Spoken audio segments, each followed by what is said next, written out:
David Schroth, and I'm from DC Schroth Organ Builders, and I wanted to give you all a little tour of the pipe organ here at First Christian in Winchester. So obviously we have keys, sort of like a piano, but the difference between an organ and a piano is that I can get different sounds out of the organ by putting on these different tabs, and each tab corresponds to a set of pipes that does something a little bit different, sounds a little bit different. For example, the main stop on the organ, the main set of pipes, is called the principal, and it sounds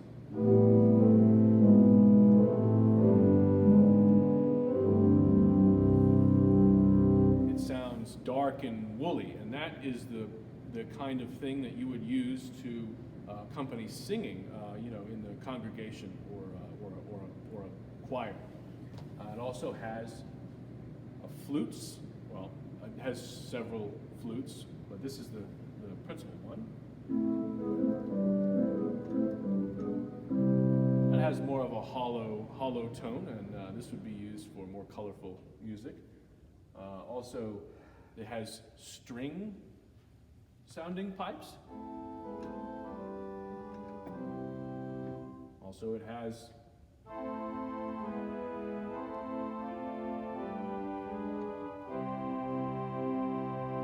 gamba, which is more close to a cello or a viola. Let me see. And also, just like in your orchestra, this has some brass, so to speak. And so we have a trumpet.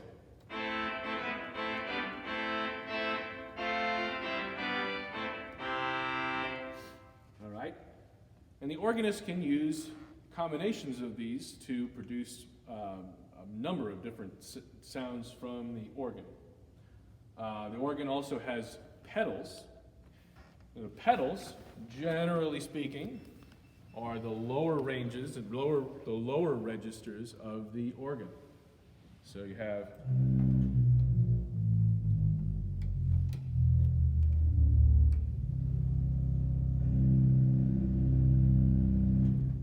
and that provides the bass line when you're playing music, some foundation.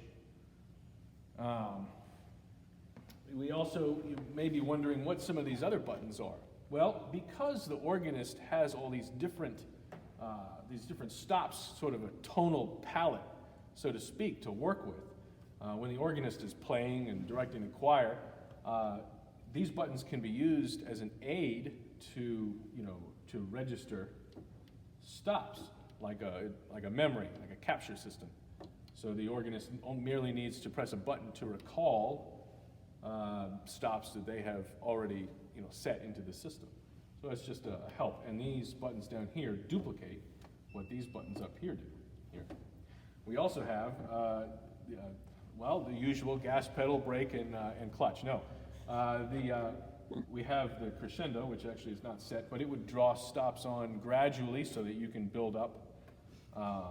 We don't have anything programmed on that right now, so I can't show you. But we also have,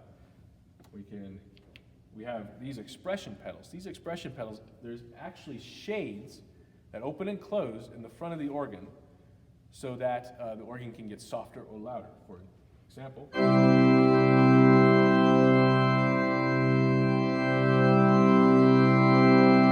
just like that. So as you can see, the organ is the one-man band par excellence. It's really there's a number of different kinds of things that you can get out of it, and all sorts of tools here to make it so the organist can play the organ, with ease. Now this is the interface of the organ. Most of the organ is actually behind that facade of pipes up there. The only thing left over from the original organ is the facade. And with the last round of work that we did, we were able to get the bottom notes of the facade actually playing.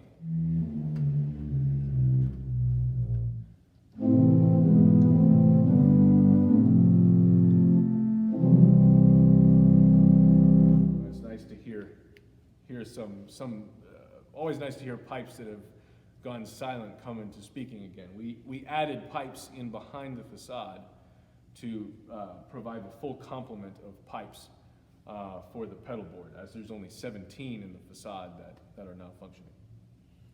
So let's now go take a look inside the organ and look at some of the mechanisms.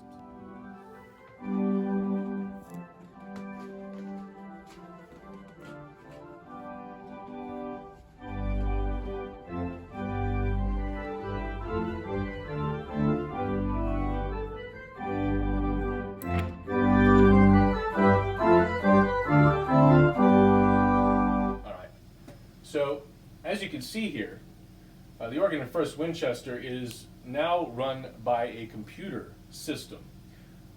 Basically, the organist plays the keys. The keys, register inside of a computer, and then the computer tells, one of these to apply voltage to a magnet that's underneath each pipe in the organ. This used to all be done with air switches. Those air switches had become deteriorated over time, and it was nearing the end of their lifespan, and problems were arising. So this system uses no pneumatic switches. It's more reliable over time, and much more simple to diagnose, and if any repairs are needed in the future, it's quite simple. Yeah, that's that.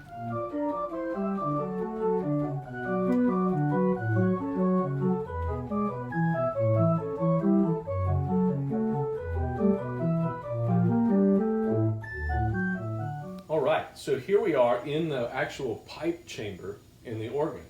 Now, as you can see, I'm surrounded by all these different tubes. Each one of these is an organ pipe. Each one of these plays a different pitch. And so, as you play up the keyboard, the notes, the different notes play as you press each key. Now, this is a pretty typical organ pipe here. Air comes in the bottom. It vibrates, the wind sheet is directed and vibrates against the upper lip, agitating the air in the column of the organ pipe and creating a tone.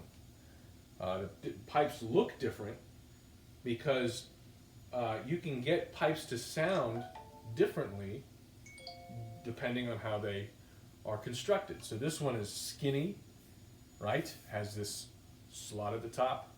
Well, this pipe is going to produce a stringy tone. All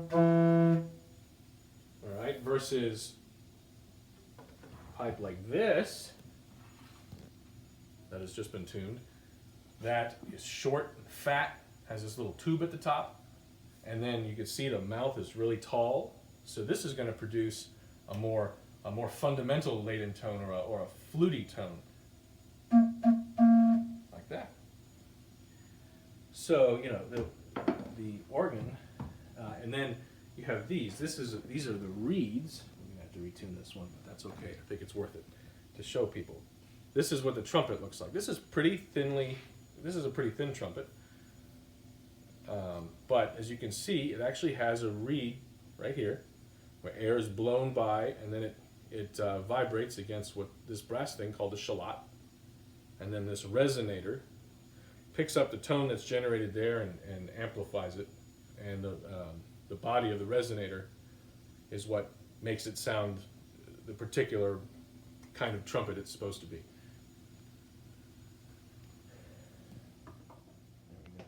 So there's one other kind of interesting thing that this organ has, and that is this set of chimes that, when struck with a hammer at the top here, will produce a tone. There's generally, I believe there's 25 notes in this set. That's pretty typical. Originally, they were also struck with a big power pneumatic, an air-driven device, and they've been converted to an electric unit, which is much more reliable.